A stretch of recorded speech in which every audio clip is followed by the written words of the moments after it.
Now, we've mentioned to a certain degree metabolic responses, but let's delve into those just a little bit further.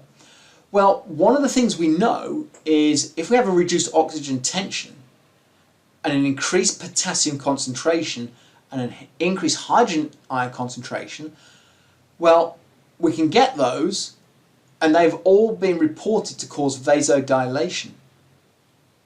So this is quite interesting, isn't it? We know that raising potassium concentration, we know that increased oxygen tension, but the one that perhaps might surprise you is hydrogen ion concentration, because hydrogen ions are always associated with lactate.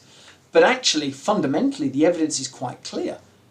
If these rise, they don't all have to rise simultaneously, but if any one of these or all of these rise, they are actually associated with vasodilation, which sounds counterintuitive. You would assume that something like, particularly hydrogen ions, would perhaps cause a vasoconstriction, but they cause the dilation.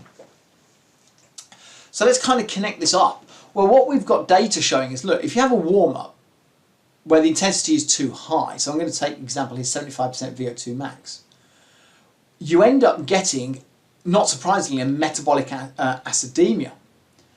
And the reason you get a metabolic acidemia is, one, you're probably working in this example, you may well be working beyond the lactate turn point, so you're in the heavy intensity exercise domain, so you may be, as an example, between gas exchange threshold and respiratory compensation point, or gas exchange threshold and critical power. But nonetheless, you're producing lactate because you're fundamentally working glycolytically, not solely, but you're working glycolytically. Although you're getting hydrogen ions which are beneficial in terms of vasodilation, you're also accelerating the amount of hydrogen ions that can be passed down the electron transport chain for the generation of ATP. So those hydrogen ions, those excess hydrogen ions, are combining with pyruvate to give you lactate. So remember, again, it's not the lactate that's the issue, it's the accumulation of the hydrogen ions, and then, because they're positively charged, we start to get an acidemia. And as soon as we start to get that, we're relying on anaerobic energy, we increase the size of the oxygen deficit at the onset of exercise. We borrow more anaerobic energy. And then you get all the negative consequences that come from increased anaerobic energy contributions. So let's just explore this. We're going to look at this in a slightly different way.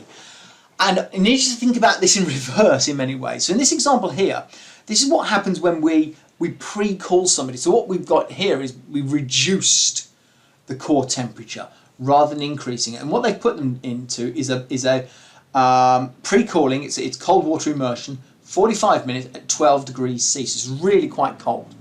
And so what we've got here we've got blood lactate. Here's our 45-minute exposure window here.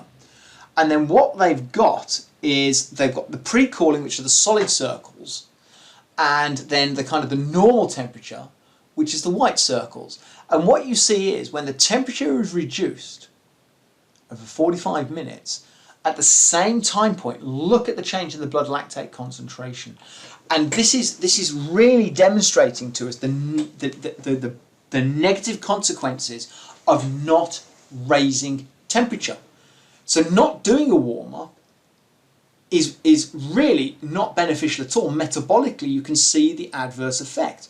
More lactate is being produced for the same point in time, doing the same amount of work. And that you see that across almost all time points in this subsequent block of exercise. If you then go to the panel on the right, what you've got here is the change in the rectal temperature. And they're using the rectal temperature as the proxy indicator of core temperature. And now what you see is you go, well, hold on. We've got this effect where the temperature is now significantly reduced. And this is where you have to have that interplay between what is a kind of a potential benefit and what is a potential detractor. Because by reducing the core temperature, you've increased the heat storage capacity. This is the temperature with no warm-up. If I'd applied a warm-up, then the temperature is up here. But if I'd done the warm-up, the blood lactate concentration, if I've done it appropriately, could actually be down here where my marker is. So it's understanding the interplay between what is a biochemical response and what is a more thermoregulatory response.